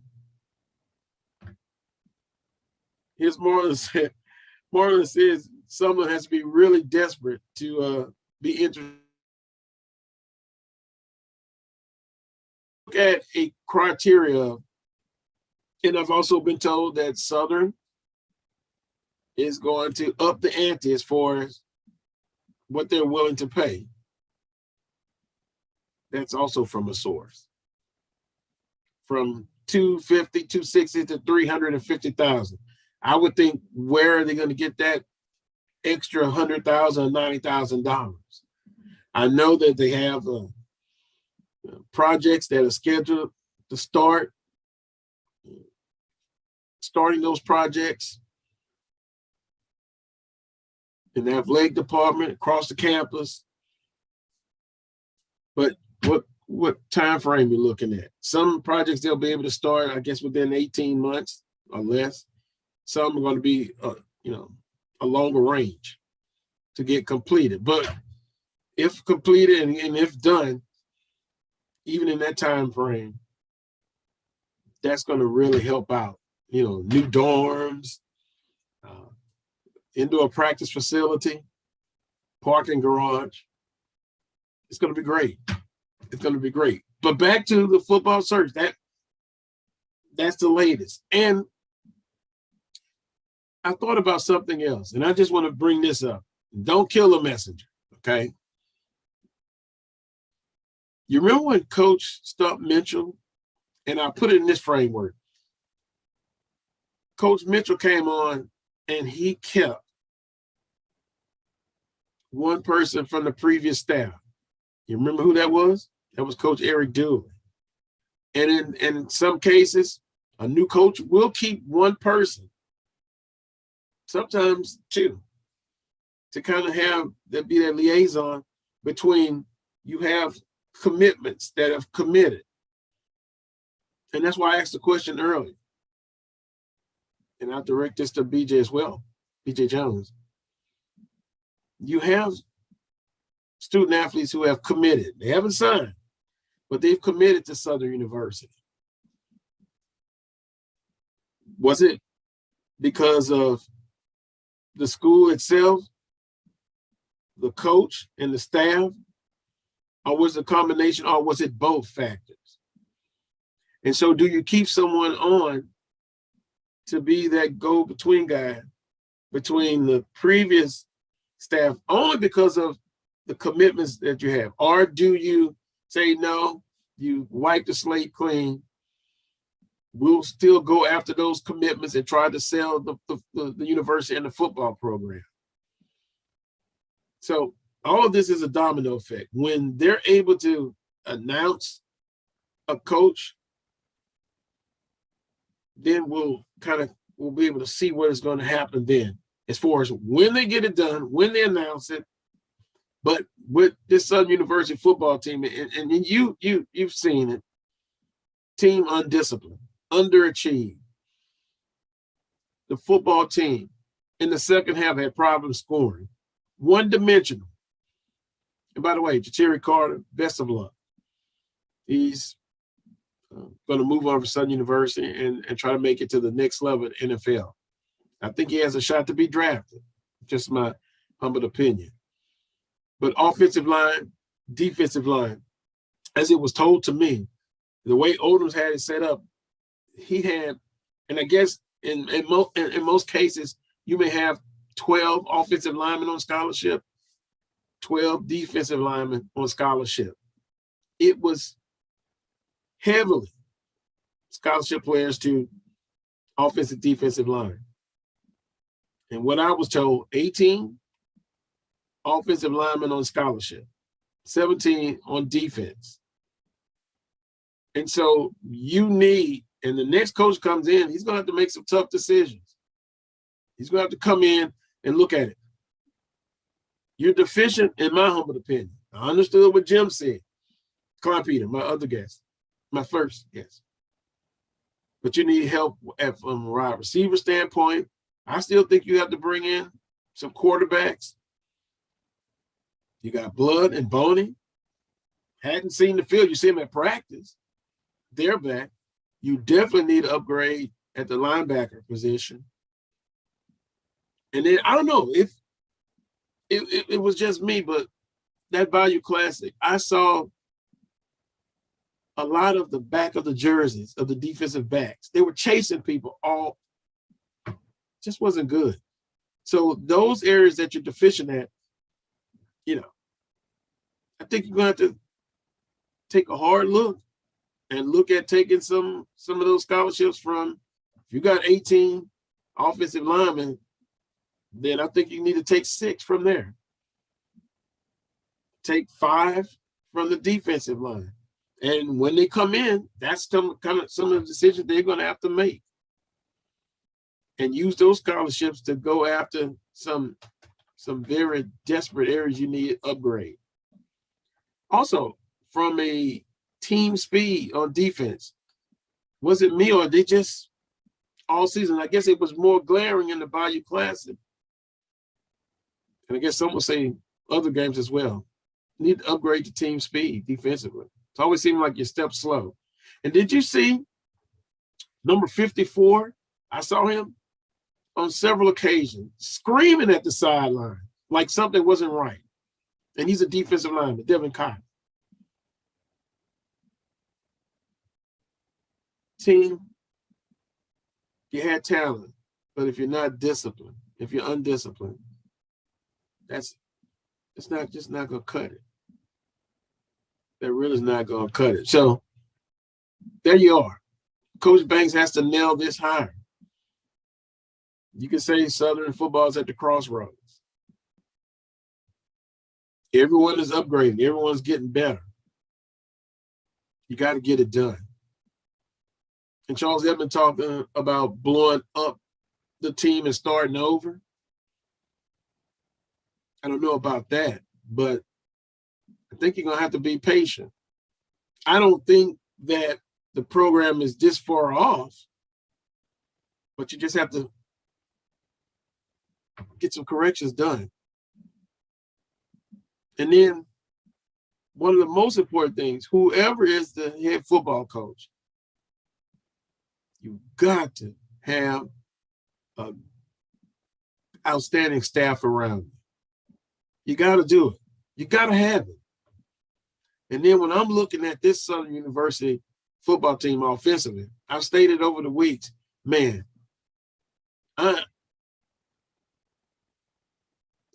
offensively, they're one-dimensional. When have you ever seen Southern? And you can go back and look. This year, the last time I looked, they were 10th in passing in the conference. Could have slipped. There are 12 teams in the conference. Last 3 years of Odoms, they were near the bottom. My point is, when have you seen Southern University not be able to throw the ball consistently and stretch the field and attack vertically?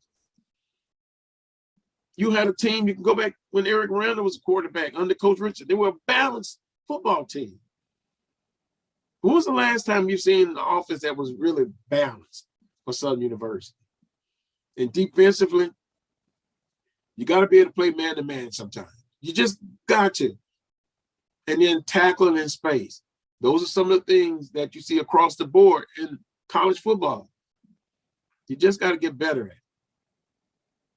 I'm going to take another time out. When I come back, I'm going to look at some more comments, and I'll try to read them for you. Hopefully we'll have BJ Jones. If not, then I'm going to switch gears, and I'm scheduled to talk with Rod Walker, the New Orleans Advocate. Must I talk about the Saints? Yeah, well, Saints and Southern disappointing. But in the Saints case, a lot of it's been injuries, and offensively, they've had troubles. When Winston went out with an injury, offense is just not getting it done. Receivers, not getting it done. Drop balls, a defense that stays on the field a lot, and they're starting to wear down now. But take a time out. I'll be back. You're watching the Carlos Brown Show right here on the Black College Sports Network. It's never too early to plant the seed, to share the tradition, and instill a sense of pride in your HBCU with your little ones. HBCU Pride and Joy Children's Boutique helps you share your school spirit with a wide selection of adorable kids' apparel and accessories officially licensed from your favorite HBCU. Visit hbcupridejoy.com and follow us on all social media at HBCU Pride Joy on Facebook and Twitter. The Cuvée Group is a Florida-based marketing and training consulting firm. We help businesses communicate to their target audience and engage them in conversation. We also help to expand their audiences, which will ultimately result in growth for those organizations. In addition to being a certified constant contact specialist, my colleagues and I are also certified in John Maxwell Leadership Principles. We use these proven principles to conduct workshops, training, and private coaching sessions for individuals and companies looking to take things to the next level. Contact us to schedule a free consultation. Issues today, don't delay, call Cuvée. Q Time is a classic Atlanta soul food restaurant located in the historic West End. Q Time Soul Food is a family business started by Fred and Christine Crenshaw. Come on in, relax, and sink your chops into our tantalizing, mouth-watering, distinctive soul food with a twist, the Q Time way. 1120 Ralph David Abernathy Boulevard, or call your order in at 404-758-2881. Do you miss your mama's cooking? Then come on down to Q Time, an Urban Passport member. Nope. Nope. Come on, him? Ooh, I like him.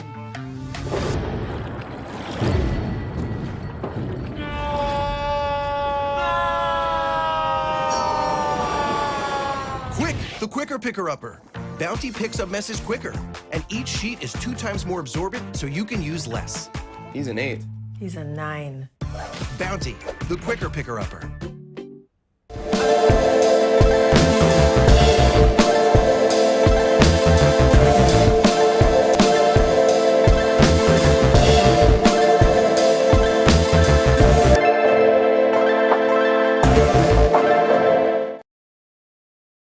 to this week's edition of the Coles Brown Show, right here on the Black College Sports Network.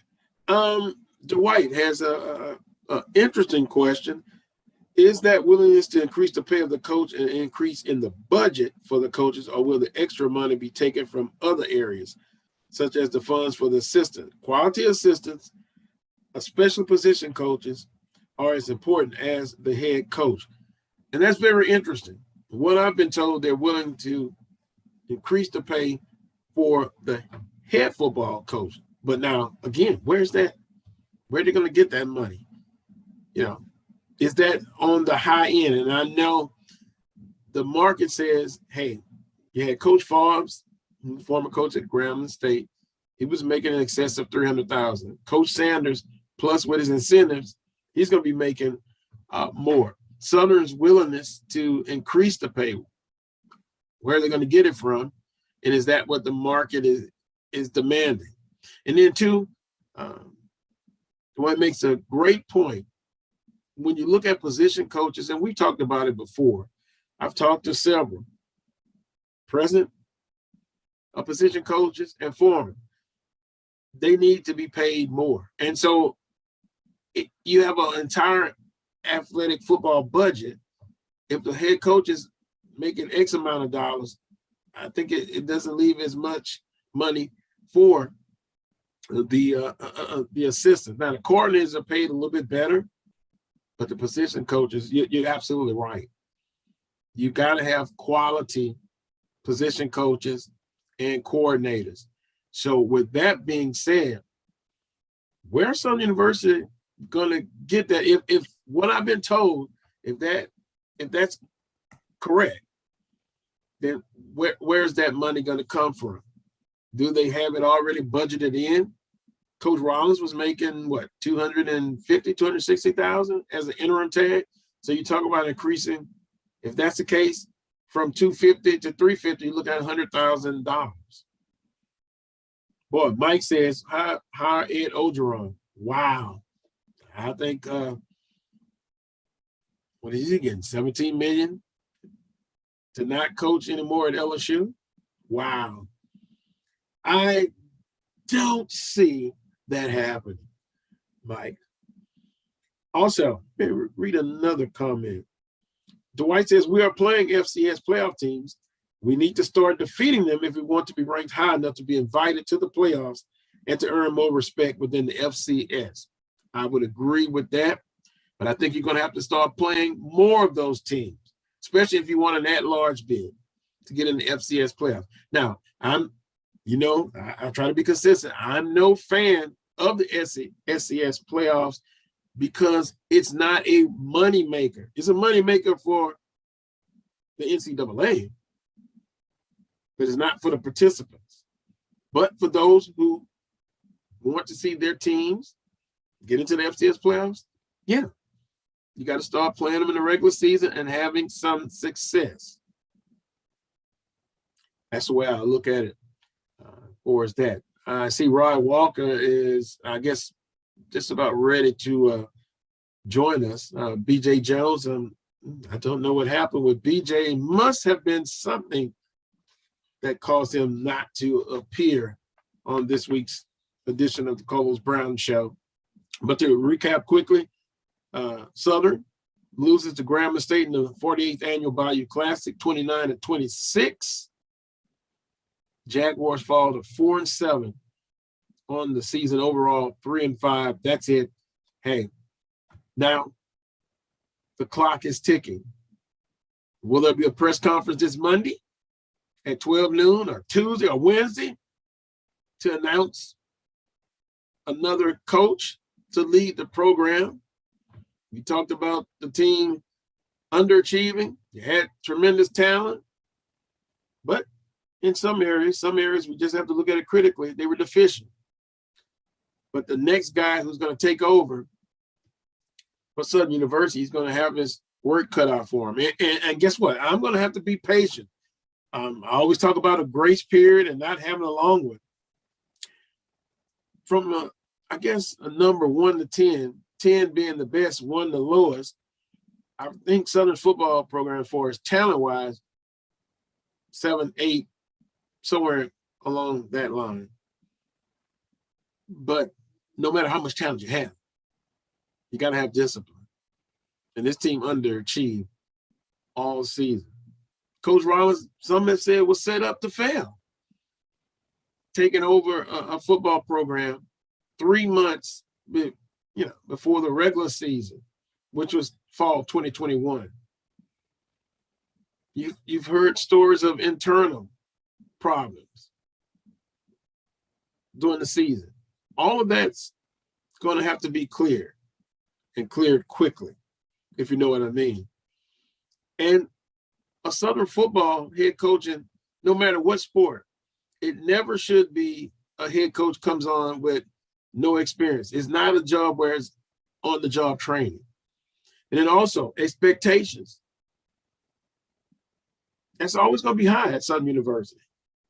And so the next coach will have to meet that. And hey, yeah, I still going to have to be patient, but how patient is the Jaguar Nation is going to be with the next hire? The person has to come in hitting the ground running. Do you go with someone who knows the conference? I've had some of you say, look, I'm tired of recycling coaches from within the conference. Go outside the conference. We've seen that where it has worked. Go back to Coach Pete Richardson, but he had experiences in black college football at Winston-Salem State. Then he came to Southern University. For the most part, you saw what happened. Did outstanding. First year, 11-1. Coach Odoms came in. His first year, he ended up 4-7. But the powers that be saw something to say, hey, let's extend his contract from the interim basis. And Coach Odoms won championship, back-to-back SWAC championship appearances. And then back-to-back, defeating Jackson State for the one championship and then losing to Alcorn State. That was his Waterloo. Alcorn State, and then playing out of conference against some of the bigger teams like McNeese. Didn't do well, Northwestern State. So that's where we are. SWAC championship game today. Prairie View and Jackson State. Prairie View, that a team, when they're clicking, they're coming in, what, a three-game losing streak? Just got taken to the woodshed against Texas A&M. We know that.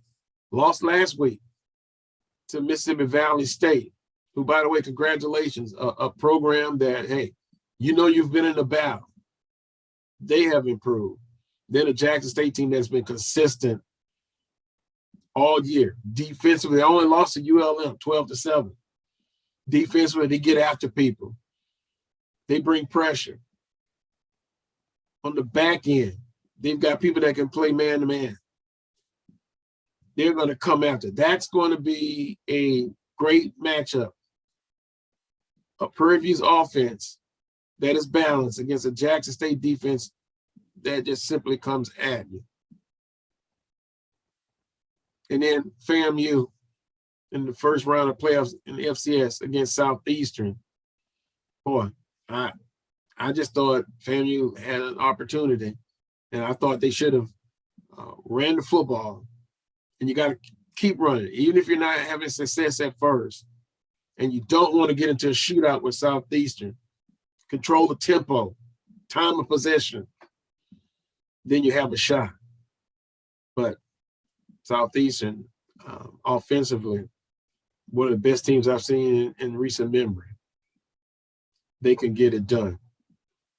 I'm going to take another quick timeout if I can do that, and we'll set it up with Rod Walker joining me next here on the Coles Brown Show, exclusively right here on the Black College Sports Network. I'll be right back. You hungry for authentic Caribbean food? Like jerk chicken, oxtail, red snapper, shrimp, tofu, and rasta pasta? Well, find your way over to Mango's Caribbean Restaurant, 180 Auburn Avenue, right next to Royal Peacock in downtown Atlanta. Them belly full, but we hungry. Mango's Caribbean Restaurant, open daily from 11 a.m. to 10 p.m. And on Friday and Saturday, we're open till 4 a.m. Come to Mango's and put some spice in your life. So we've got a good thing going. Mango's Caribbean Restaurant, 180 Auburn Avenue, right next to Royal Peacock in downtown Atlanta. For more info or directions, call 404-698-3992 or log on to mangoscaribbeanrestaurant.com. For instant coupons, text MANGOS to 313131. Tell your mama hungry, papa hungry, brother hungry. Mango's Caribbean Restaurant. Authentic Caribbean cuisines. Open up the door. Tell your mama hungry.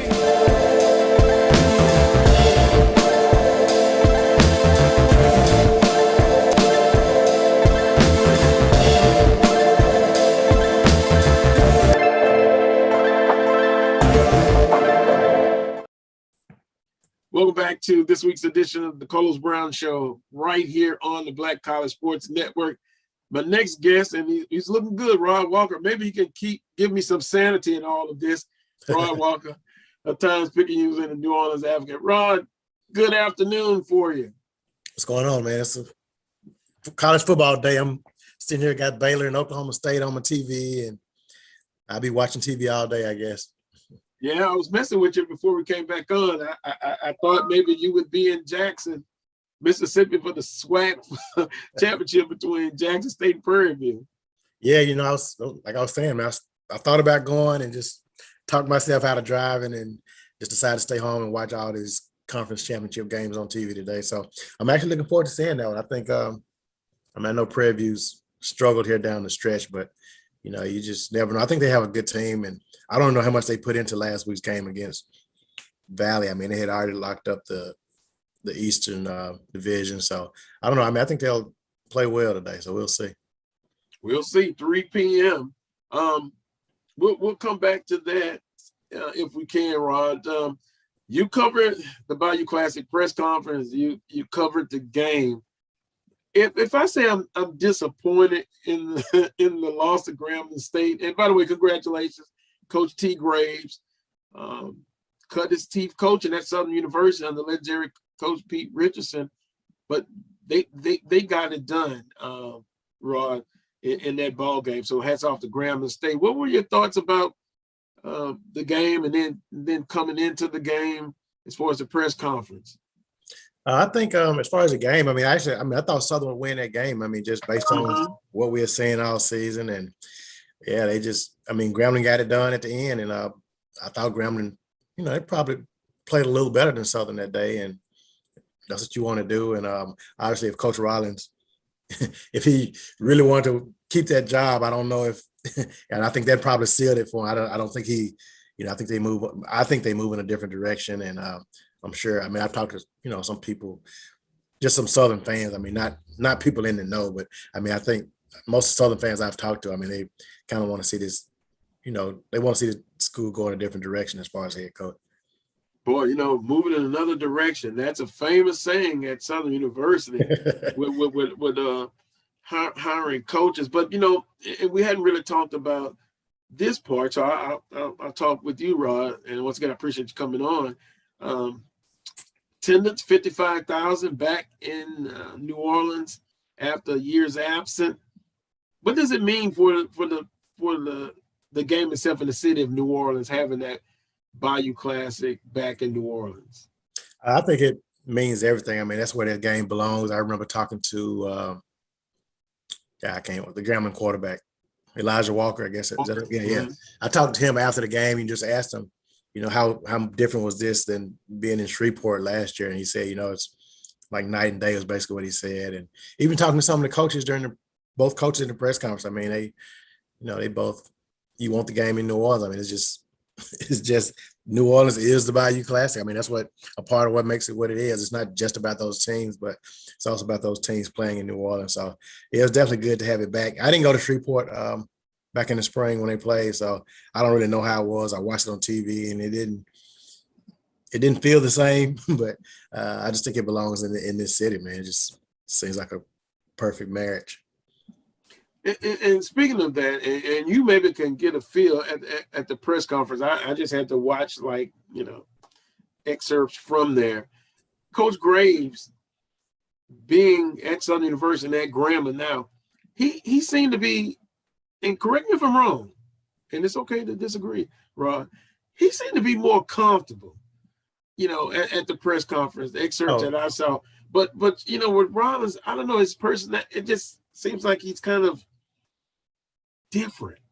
Yeah, man, and I hadn't covered Southern all year, so I mean, I want to be fair. So my only impressions of Rollins is what I saw that Monday at the press conference, and I didn't even go to Southern post game because I ended up writing about the Grambling kicker, so I didn't talk to Rollins after the game. But in the press conference, I mean, both coaches got up and spoke, and Rollins, he may have talked for 30 seconds. I don't know if it was even that long. He just kind of, you can just tell he's not a guy that's real comfortable in front of the cameras and stuff, and that's fine. I mean, everybody's, different coaches have different personalities, but I think as a football coach, I mean, the football coach is pretty much like that's the face of the university. I mean, you look at, if I ask you who the coach is at Jackson State or any other school, Alabama, Mississippi, anywhere, I ask you who the coach is, the football coach is, you know who that is. If I ask you who the president is, you have no idea. So the football coach is the face of the school pretty much. And, I just don't know if he's, like I said, just not comfortable in that role. It almost seemed like, and I think that could hurt him too. I mean, if he had his booming personality, like, and I know I keep using Deion for an example, but if he was that kind of personality, that might overcome some of the problems you have on the field as far as wins and losses. But I think when you didn't have a winning record and you don't have that persona that everybody's like rallying around, I just think it's probably just a bad combination, and I don't know if he sold himself well enough to win that job. Yeah, well, you definitely got to win, and if your personality is kind of laid back or withdrawn, it helps to win. And speaking of winning, so I guess we can wrap up the Southern Grambling conversation in the 40th annual Bayou Classic. You think attendance was good because of COVID going on, and then in Shreveport in the spring? Attendance, you believe, was good? I thought it was good, especially considering these teams weren't playing for anything. I mean, for the past, I think I've covered about 5 or 6 years in a row, and it seemed like most of those years, at least one of the teams was still sort of in the mix, and they had a shot at winning the western side, I guess. Yeah, the Western Division. So this time they weren't playing for anything, and I just think you got that on top of COVID, and I thought attendance was pretty good considering all things considered, and two teams that obviously weren't going in the right direction. So yeah. And Grambling had just fired their coach. 2 weeks before that. So I mean, I think, and I talked to, I forgot who it was. Somebody from Grambling was like, yeah, a lot of Grambling fans decided they weren't coming because they weren't even satisfied with them, getting rid of Bob's at the time that they did. I mean, a lot of Grambling people thought, they could have just let them ride the season out and then make the change. And to this day, I don't know why they didn't do that, but just seems like. Yeah, right. What I was told was, from a source, that he was offered the chance to coach it, but I guess being disappointed, being let go. Okay. He declined, but that's what I was told. Okay. Well, if that's the case, I mean, that's a little different than if they had already made the decision and he decided he didn't want to finish it off, then that actually makes a little bit more sense than them just saying, no, you're gone right now. So, okay. Right. But again, Coach Graves, T. Graves, affectionately known as experience in the Bayou Classic, and he has the unique perspective being on both sides, Southern University side and the Grambling State. I knew he was going to have them prepared. I picked Southern as well, and but I knew it was going to be a battle. I knew Coach Graves was going to have them ready. Yeah, and I hadn't met Coach Graves before the press conference. And I asked him, we had the little session where the cameras are around and we talked to him. So we talked to him for about 10 minutes. But then I was doing a story on his relationship with Coach Richardson. And I kind of needed him a little bit longer. And, we got to the side and we talked for another like 15 minutes, man. And I've talked to a lot of coaches over the years, man. He was like one of the better guys I've talked to. I mean, he just was just so down to earth and just telling his story and his respect for Coach Richardson, man. It was just great to talk to him. And when I interviewed him after the game, Coach Richardson was right on the sideline waiting to shake his hand, you know. So yeah, they have a unique relationship that goes back to Winston-Salem when Coach Richardson was there and when Coach Graves was playing there. So yeah, it was great to see. It was just really great to meet him, man. He seemed like a really genuine dude. Yeah, great read. I mean, you can even still go back and read that. It gives a great perspective on Coach Graves and being working employed under both institutions, and the story about Coach Graves' father making asking Coach Richardson to promise him to take care of Coach Graves, and then giving him his start coaching. And the same thing with Coach Dooley. Played under Coach Robinson, and then cut his teeth coaching under Coach Pete Richardson. So one would think that Southern is consulting with Coach Richardson on some things. Now, Rod, 13 minutes left. It's been painful this year with the Jaguars. That's my alma mater. And then the Saints. But, I have to get people to calm me down because the Saints have had a lot of injuries. And what are they on now? 4 or 5 game losing streak? 5. Yeah. See, I was trying to forget that. 5 game losing streak. Are they capable of winning a couple more games? Or is that tough? They're going to be tough. Based on, obviously they're going to get some of these guys healthy, but if this team, if they played the New York Jets with the exact same roster they had the other night with no Teron, no Ryan Ramczyk, no Alvin Kamara, I don't think this team could beat anybody else in the league, man. I don't. The offense is just not good, man. They can't score points. They can't drive the field and score nobody. Every time they score now, it's like in the fourth quarter, the other teams, in relaxed mode pretty much. But, the Saints haven't, in this 5-game winning streak, they have yet to score in the first quarter. They've only scored, I think it's 9, maybe 13 points in the second quarter. So they're getting off to these really slow starts. It's not they're getting off to slow starts. They're just not good. It's just they're just not good. And then they scored like 60-something points in the fourth quarter. And again, that's because the game's out of hand. And, so to answer your question, you get Kamara back and you get the 2 tackles back. I think this team can, I think you might can win 2 of these next 3. You got to beat the Jets. If you don't beat the Jets, it's over.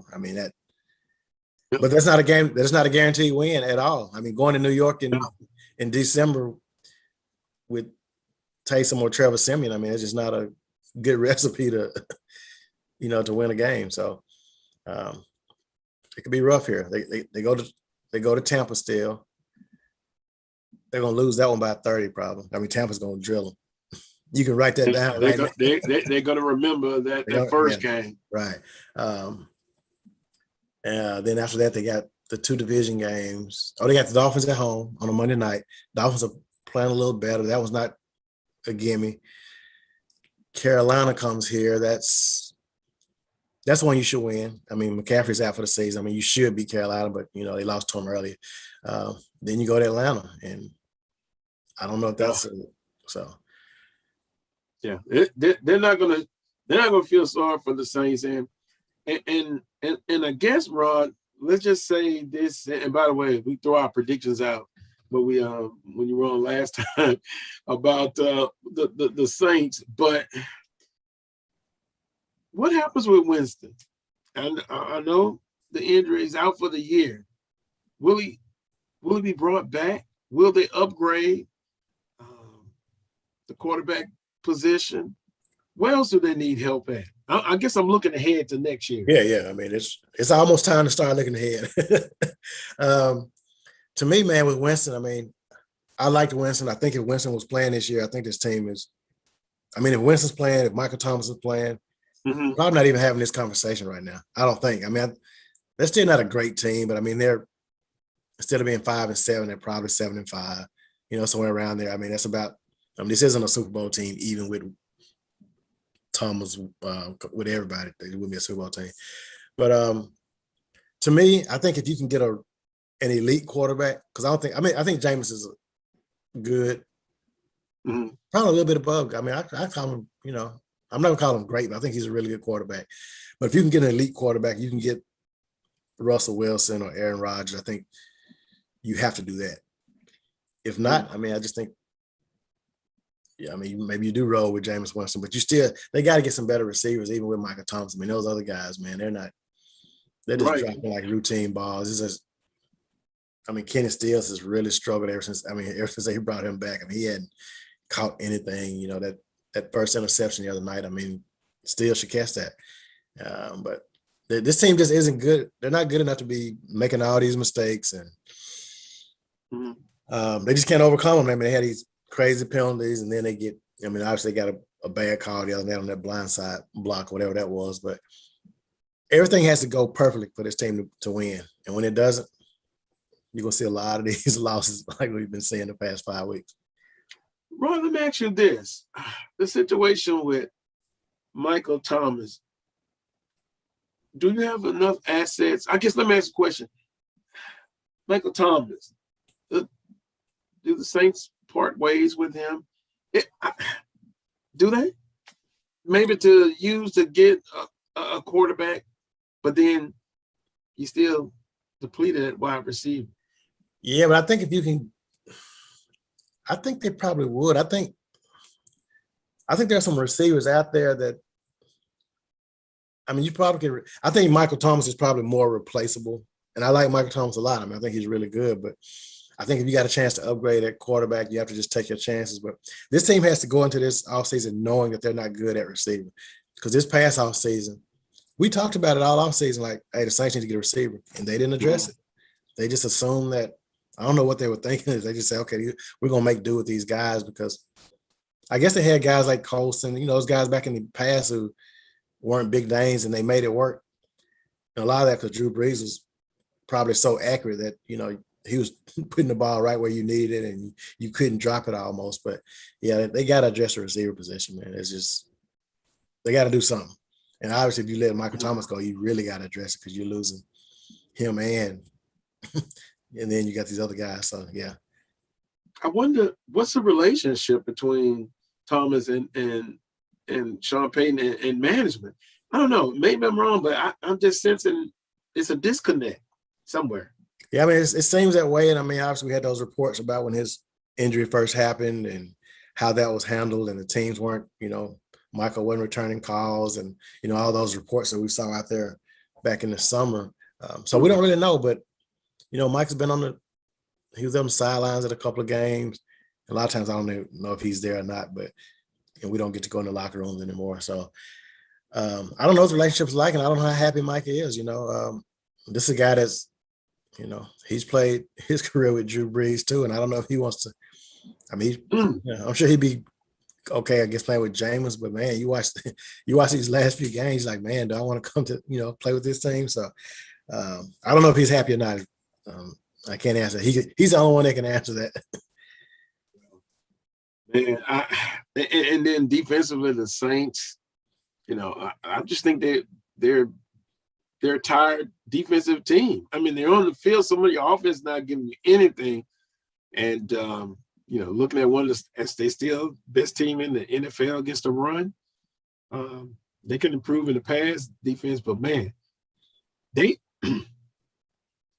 a tired group. I mean, they're on how many snaps average a game? Yeah, I'm sure it's a lot.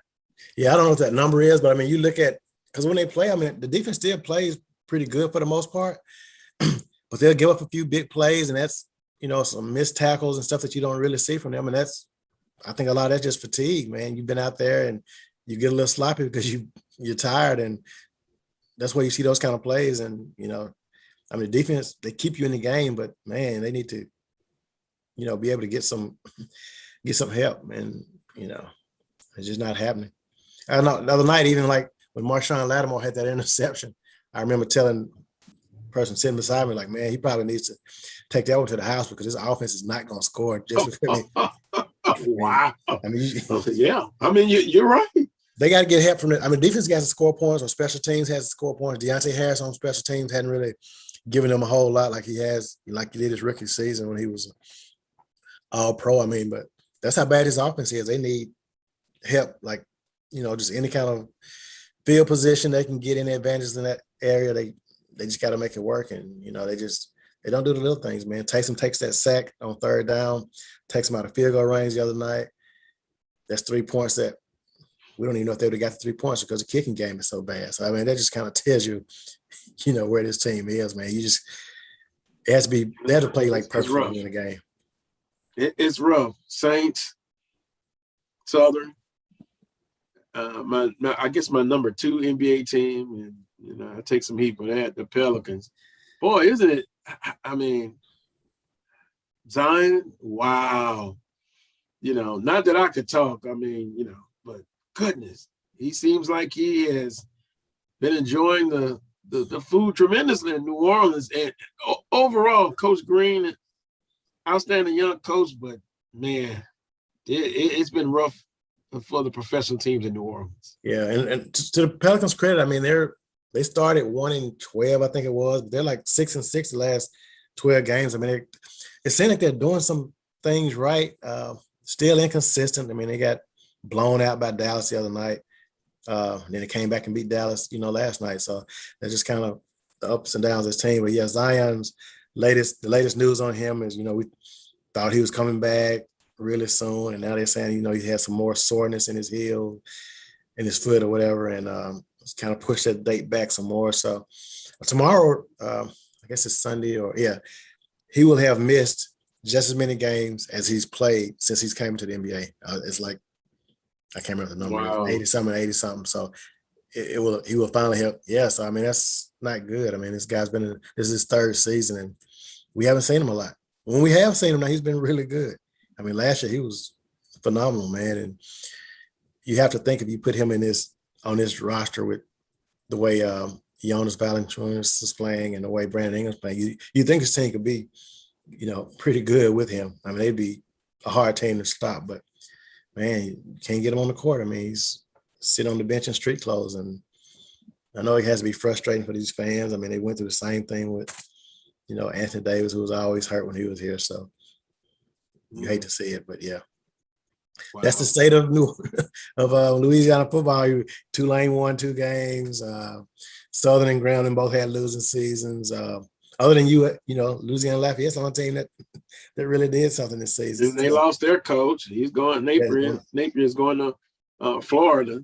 Yeah. Louisiana Tech's hiring a new coach. Wow. Been rough, man. Michael Thomas, Zion Williams. Wow. Could be out of New Orleans, I think. And I guess I won't be accused of tampering, but I read an article back about Ingram. One of the spots he would love is the Miami Heat.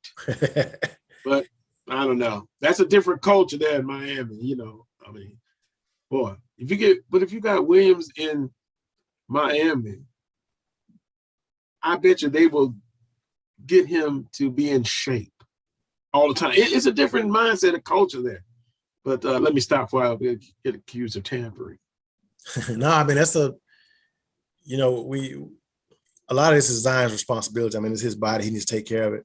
But I think the team, and I don't know what they do, but they got to, I don't know if he needs his own nutrition. I mean, you just got to sit him down and say, look, man, this is what we're going to do. This is what you're eating. This is what, you got to hire someone. Yeah. I mean, this is the NBA. This is a job. This isn't just, and I think a lot of that, man, Zion, he's been so much better than everybody he's played against his whole life. But the NBA doesn't work like that.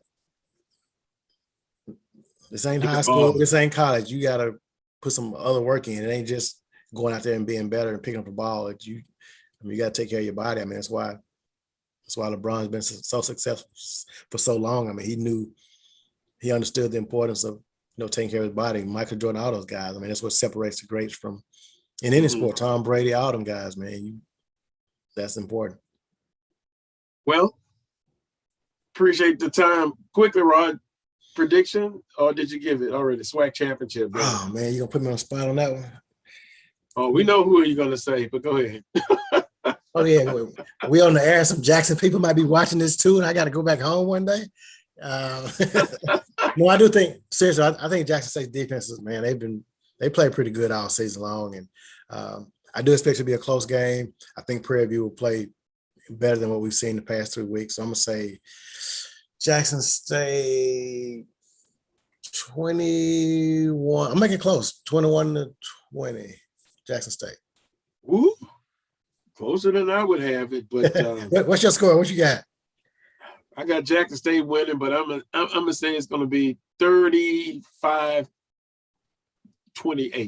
Okay. Man, I don't know if they can score that many at Jackson State, but if they score, and that pains me to say that, but it is the truth. And I like going to Jackson with my Southern paraphernalia on. I just love the intensity. It's a healthy dislike. Oh, I love that rivalry. I do too, man. It's a great one, man. Well, enjoy the rest of your Saturday. Watch as much football as you can. Appreciate it. And let's see if we can get together again real soon. All right, man. I appreciate it always, Carlos. All right. Take care. All right. That was Rod Walker of the Times-Picayune and New Orleans Advocate. Want to thank Roy Evans producing today's show. Guest Charles Edmond, Ossie Clark.